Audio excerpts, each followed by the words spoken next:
அகிலத்தின் அன்பான சொந்தங்களுக்கு இணைய வணக்கம்.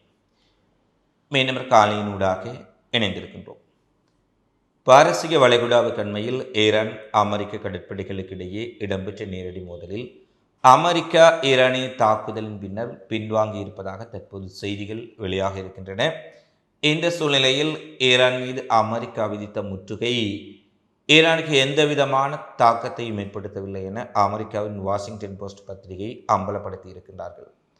இஸ்ரேலின் அணுசக்தி நிலையம் இன்றைய தினம் தாக்கப்பட்டதா? இஸ்ரேல் முழுவதும் மிகப்பெரிய அதிர்ச்சியும் சைரன்கள் ஒலிக்க விடப்பட்டமையால் மிகப்பெரிய பதற்றமான ஒரு சூழ்நிலையும் ஏற்பட்டிருக்கின்றது.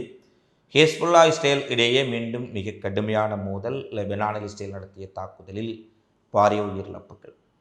இது சார்ந்து வெளியாக இருக்கக்கூடிய உலகின் மிக முக்கியமான பிந்திய செய்திகளை இந்த காணொளியில் பார்க்கலாம். பாரசீக வளைகுடாவில் உள்ளே நுழைந்து ஈரானினுடைய எண்ணெய் டேங்கர்களை இடைமறிப்பதற்கு முயற்சித்த அமெரிக்க போர்க்கப்பல்கள் மீது ஈரான் நடத்திய தாக்குதல் குறித்து நேற்றைய காணொளியில் பேசியிருந்தோம். ஈரானிய கொடியேந்திய கப்பல்கள் கார்முஸ் அருகே தடுக்கப்பட்டதன் பின்னர் ஈரான் தன்னுடைய குரூஸ் ஏவுகணைகளை கொண்டு அமெரிக்க கப்பல்கள் மீது பாரிய தாக்குதலை நடத்தியதான செய்திகள் வெளியாக இருந்தன. இந்த சூழ்நிலையில் ஈரானிய தாக்குதலின் பின்னர் அமெரிக்க கப்பல்கள் அந்த பிராந்தியத்தை விட்டு வெளியேறி இருப்பதாகவும் 2 அமெரிக்க கப்பல்கள் பகுதியளவில் சேதமடைந்துள்ளது என்ற செய்தியையும் இன்று புலனாய்வு ஊடகங்கள் வெளியிட்டிருக்கின்றார்கள். அது மட்டுமல்ல, கார்மூஸில் ஈரானுடைய ஆதிக்கத்தை கட்டுப்படுத்துவதற்கும் அல்லது ஈரானிடம் இருந்து கட்டுப்பாட்டை எடுப்பதற்கும் அமெரிக்கா மேற்கொண்ட அத்தனை முயற்சிகளையும் ஈரான் முறியடித்து விட்டார்கள் என்பதையும் அவர்கள் தெளிவுபடுத்தி இருக்கின்றார்கள். அதேபோல ஈரானிய துறைமுகங்களை முற்றுகையிடுவதன் ஊடாக ஈரானின் பொருளாதாரத்தை முடக்கி ஈரானை பேச்சுவார்த்தைக்கு கொண்டு வரலாம் என்று அமெரிக்கா ஒரு கணக்கு போட்டிருந்தாலும் அமெரிக்காவினுடைய முற்றுகையை உடைத்து கொண்டு பல ஈரானிய கப்பல்கள் எண்ணெய் ஏற்றுமதிக்காக பல இடங்களில் வெளியேறி இருக்கின்றது என்ற ஒரு அதிர்ச்சியையும் இன்று அமெரிக்காவின் வால் ஸ்ட்ரீட் ஜேர்னல் பத்திரிகை வெளியிடுகின்றார்கள். அதாவது அமெரிக்கா ஈரான் மீது விதித்த முற்றுகை எந்த விதத்திலும் ஈரானுக்கு ஒரு சில பாதிப்புகள் இருந்தாலும் பாரியளவில் ஈரானை இந்த முற்றுகை அச்சுறுத்தவில்லை என்றும் பல ஈரானிய கப்பல்கள் எண்ணெய் டேங்கர்கள் இந்த முற்றுகையை உடைத்து கொண்டு வெளியேறி இருக்கின்றன. அதேபோல ஈரான் மீது அமெரிக்கா நடத்திய பல தாக்குதல்களிலும் கூட அமெரிக்கா ஈரானுடைய ஏவுகணை திறன்களையும் ட்ரோன் தொழில்நுட்பத்தையும் ஈரானின் எதிர்த்தாக்குதல் திறனையும் முறியடிப்பதில் தோல்வியடைந்து விட்டார்கள் என்று அந்த பத்திரிகை மேலும் தெரிவித்திருக்கின்றார்கள். ஈரானுடைய 75% ஏவுகணை திறன்களை அழித்து விட்டதாக டொனால்ட் ட்ரம்பும் பென்டகனும் குறிப்பிட்டாலும் 25% திறன்கள் மட்டுமே அளிக்கப்பட்டிருக்கின்றன. 75% ஏவுகணை திறன்களும் ட்ரோன் திறன்களும் அப்படியே தான் இருக்கின்றன என்பதை இன்று அமெரிக்க ஊடகங்களே வெளிப்படுத்த ஆரம்பித்திருக்கின்றார்கள். அதேபோல ஈரானுடைய வெளியுறவுத்துறை அமைச்சர் அப்பாஸ் அரக்ஷி வெளியிட்டிருக்கக்கூடிய அறிவிப்பில் அமெரிக்க ராயதந்திர தீர்வுகளை விடுத்து பொறுப்பற்ற இராணுவ நடவடிக்கைகளை தேர்ந்தெடுத்தால் அதற்கு முழுமையாக பதிலளிப்பதற்கு எங்களுடைய ஐஆர்ஜிசி இராணுவத்தினர் தயார் நிலையில் இருக்கின்றார்கள். கர்முஸ் நீரிணை பகுதியிலும் சரி வேறு பகுதிகளிலும் சரி எம் மீது இராணுவ விருப்பங்கள் திணிக்கப்பட்டால் அமெரிக்காவுக்கு இதுவரை இல்லாத ஒரு பதிலடியை கொடுப்போம் என தெரிவித்திருப்பதுடன் எங்களுடைய ஏவுகணை இருப்புக்கள் மீட்டெடுக்கப்பட்டது மட்டுமல்ல, முன்பு இருந்ததை விட அதிகளவான ஏவுகணை திறனை நாங்கள் தற்போது கொண்டிருக்கின்றோம் என்ற ஒரு அதிர்ச்சிகரமான செய்தியையும் வெளியிட்டிருக்கின்றார். அதாவது முன்பு இருந்ததை விட ஏற்கனவே இழக்கப்பட்ட ஏவுகணை திறன்களை சரி செய்திருப்பது மட்டுமல்ல, முன்பு இருந்ததை விட மிகப்பெரிய அளவில் ஏவுகணை கட்டுமானங்களை நாங்கள் உருவாக்கி இருக்கின்றோம். 100% ஏவுகணை திறன்கள் முன்பிருந்தால் தற்போது 120% அதிகரித்திருக்கின்றோம். எதிரி ஏதாவது தவறான கணக்கீட்டை செய்தால் மிக கடுமையான பதிலடி கொடுக்கப்படும் என அரக்ஷி தெரிவித்திருக்கின்றார். இதே கருத்தை தான் ஐஆர்ஜிசி இராணுவமும் குறிப்பிட்டிருக்கின்றார்கள். இந்த சூழ்நிலையில் பாகிஸ்தானில் அமெரிக்க பிரதிநிதிகளுக்கும் ஈரான் பிரதிநிதிகளுக்கும் இடையில் அடுத்த வாரம் மிக முக்கியமான பேச்சுவார்த்தை நடத்துவதற்கு ஏற்பாடுகள் தயாராகி வருவதாக இஸ்லாமாபாத் தெரிவித்திருக்கின்றது. பாகிஸ்தானினுடைய பிரதமர் ஷெபாஸ் ஷெரீப் தெரிவிக்கையில் ஈரான் அமெரிக்கா இடையில் ஒரு ஒப்பந்தம் மிக அண்மையில் இருக்கின்றது. இந்த ஒப்பந்தத்தை ஏற்படுத்துவதற்கான அத்தனை முயற்சிகளையும் நாங்கள் செய்து வருகின்றோம். விரைவில் ஈரான் அமெரிக்கா இடையிலான பேச்சுவார்த்தை பாகிஸ்தானில் எதிர்பார்த்தபடி இடம்பெறும் என்று குறிப்பிடுகின்றார். ஆனால் டொனால்ட் ட்ரம்போ இன்று இரவு அல்லது நாளைய தினமே ஈரான் அமெரிக்கா இடையில் ஒரு பேச்சுவார்த்தை இடம்பெறும் என்ற விடயத்தையும் அவர் தெரிவித்திருப்பதை பார்க்கக்கூடியதாக இருக்கின்றது. இந்த நிலையில் கத்தாரினுடைய பிரதமர் வெள்ளை மாளிகைக்கு நேரடியாக சென்று ஈரான் இஸ்ரேல் விவகாரம், ஈரான் அமெரிக்க போர் தொடர்பில் டொனால்ட் ட்ரம்புடன் மிக முக்கியமான பேச்சுவார்த்தை நடத்தியிருப்பதாக கத்தாரினுடைய வெளியுறவுத்துறை அமைச்சகம் தெரிவித்திருக்கின்றார்கள். இதுவரை பாகிஸ்தான், துருக்கி, எகிப்து போன்ற நாடுகள் இந்த பேச்சுவார்த்தையில் ஈடுபட்டு வந்தாலும் தற்போது கத்தாரும் இந்த விடயத்தில் தீவிரமாக களமிறங்கி இருப்பதை பார்க்கக்கூடியதாக இருக்கின்றது. கத்தாரினுடைய பிரதிநிதிகள் ட்ரம்பை சந்தித்து பேச்சுவார்த்தை நடத்திய பின்னர் இன்னமும் வேகம் ஏற்பட்டிருக்கின்றதா என்று சொல்லும் வகையில் அங்கு நிலைமைகள் அமைந்திருப்பதை பார்க்கக்கூடியதாக இருக்கின்றது. அடுத்த இன்றைய தினம் ஒரு மிகப்பெரிய அதிர்ச்சி. இஸ்ரேலின் மிகவும் உணர்திறன் மிக்க பகுதியான டிமோனா அணுசக்தி நிலையம் அமைந்துள்ள நெகேவ் பாலைவன பகுதி நோக்கி பல ஏவுகணைகள் வீசப்பட்டதாக தெரிவிக்கப்பட்டதை அடுத்து அயன்டோம்கள், வான் பாதுகாப்பு சாதனங்கள் உடனடியாக வேலை செய்ய தொடங்கி இருக்கின்றது. அது மட்டுமல்ல, நெகேவ் பாலைவனம், டிமோனா அணுமின் நிலையம் இருக்கக்கூடிய பகுதியை சுற்றி இருக்கக்கூடிய அணுவிலே சுற்றி இருக்கக்கூடிய பகுதிகள் அனைத்தும் சைரன்கள் ஒலிக்க விடப்பட்டதால் இஸ்ரேலியர்கள் மத்தியில் மிகப்பெரிய ஒரு பதற்றமான சூழ்நிலை. சிறிது நேரத்துக்கு மிக கடுமையான ஒரு பதற்றம். ஈரான் இஸ்ரேலினுடைய அணுகுடைய டிமோனா அணு சக்தி நிலையத்தை குறிவைத்து ஏவுகணை தாக்குதலை நடத்திவிட்டார்கள் என்று செய்திகள் பரவுகின்றது. மக்கள் மிகப்பெரிய அச்சமடைகின்றார்கள். டிமோனா அணுமின் நிலையத்தை சுற்றி இருக்கக்கூடிய பகுதிகளில் இருப்பவர்கள் எல்லாம் அவசரமாக வெளியேற்றப்படுகின்றார்கள்.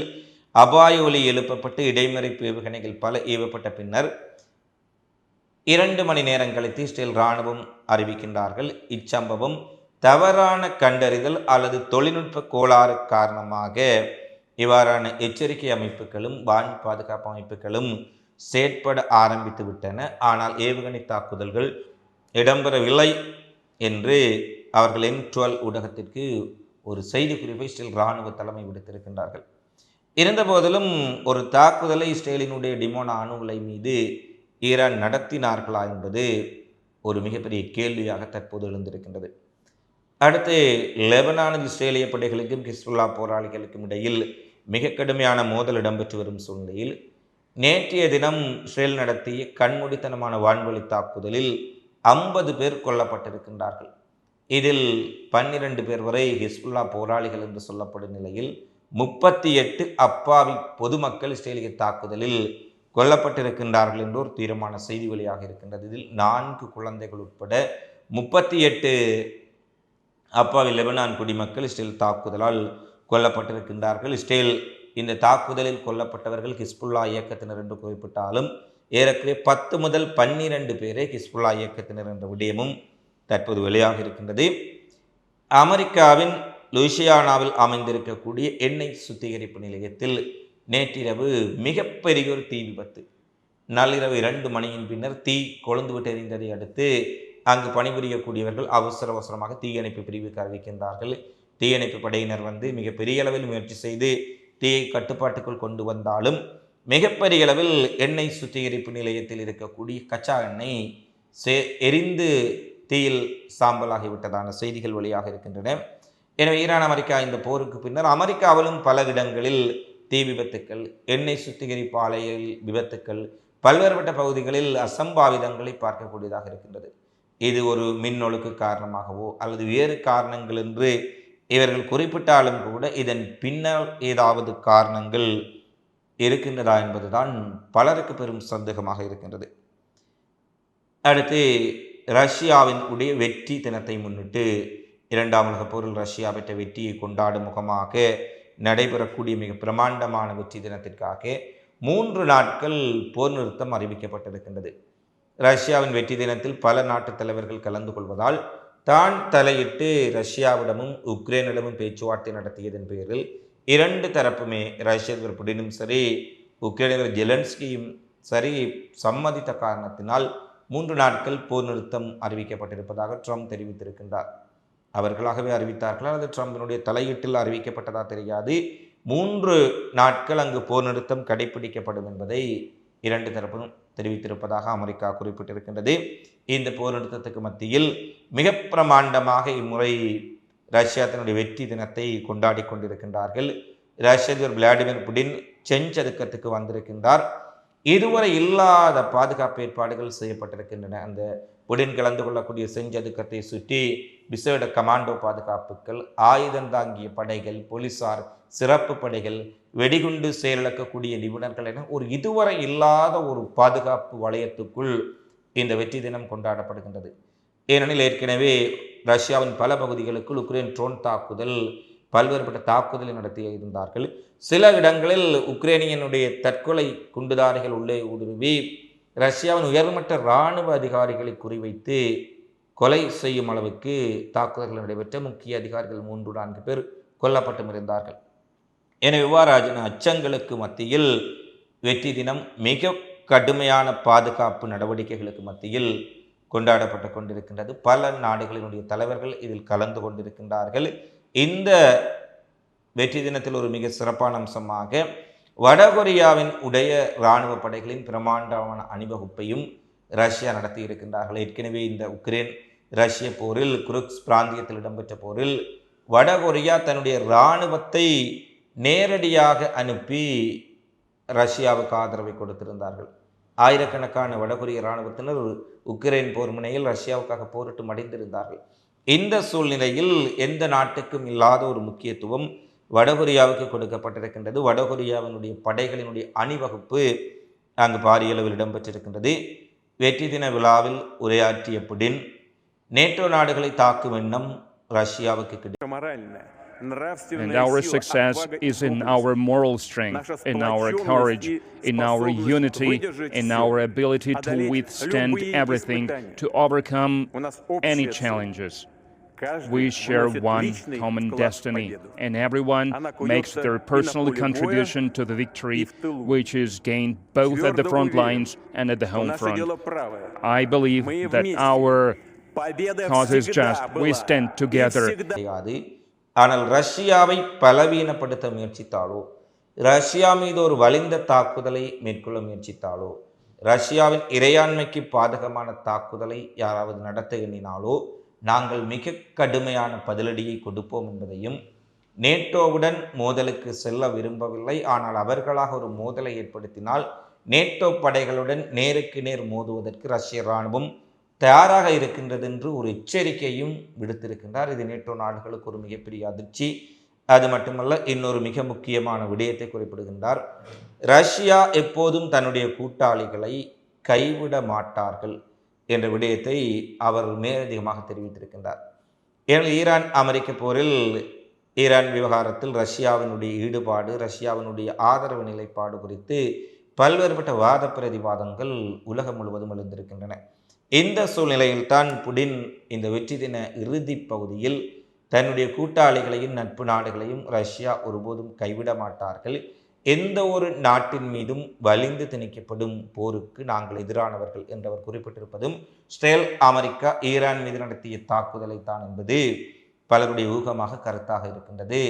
அது மட்டுமல்ல, வெற்றி தினத்தில் உரையாற்றி இருக்கக்கூடிய புடின் எங்களுடைய எண்ணெய் வர்த்தகமாக இருக்கலாம், ஏனைய ஏற்றுமதி இறக்குமதியாக இருக்கலாம், எந்த நாட்டிற்கு விற்பனை செய்ய வேண்டும், விற்பனை செய்யக்கூடாது என்று சொல்லும் அதிகாரம் யாருக்கும் கிடையாது. நாங்கள் சுதந்திரமானவர்கள். எங்களுக்கு எண்ணெய் வர்த்தகம் தொடர்பாகவோ அல்லது பொருளாதார தடைகளோ விதிப்பதற்கு யாருக்கும் நாங்கள் அனுமதி அளிக்கப் போவதில்லை என்ற ஒரு விடயத்தையும் அமெரிக்காவுக்கும் மேற்குலக நாடுகளுக்கும் மிகப்பெரிய எச்சரிக்கையாக கூறியிருக்கிறார். இவைதான் இன்றைய நாளில் வெளியான மிக முக்கியமான செய்திகளாக, நிகழ்வுகளாக பதிவாக இருக்கின்றன. தினந்தோறும் உலகெங்கும் நடைபெறும் செய்திகளை உடனுக்குடன் அறிந்து கொள்ள அகிலம் சேனலை சப்ஸ்கிரைப் செய்து கொள்ளுங்கள். இந்த காணொளி தொடர்பிலான உங்களது மதிப்பார்ந்த கருத்துக்களை தவறாமல் கமெண்ட்ஸில் பதிவிடுங்கள். மீண்டும் அடுத்த காணொளியில் சந்திப்போம். நன்றி, வணக்கம்.